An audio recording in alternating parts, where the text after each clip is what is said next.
Ito na nga. Ito na, naka-drip tech na ako. Ito nga pala yung mag-shoot sa atin. Anong shoot name mo, tol? Shooter? Shot by shooter? Shot by shooter. Yun nilalagay ko, tol? Primo, pare. Shot by Primo? Yes. Yan ang gagawin natin, shot by Primo. That's my new name.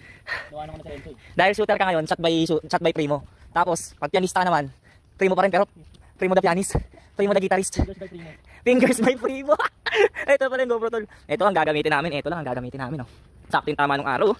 Sakto yung tama ng araw, tol. Ito lang ang gagamitin namin. GoPro Hero 12. Biglaan lang to, walang plano-plano to eh. May behind the scenes po. Tapos namin mag-shoot 9% na lang yung pang behind the scenes namin. Tapos namin mag-shoot sa bahay na yon doon. Doon kami galing. Tapos na naka 3, tatlo di ba yung nagawa natin doon? Naka 3 buo kami na ano, performance mode. Yan, dito naman ako.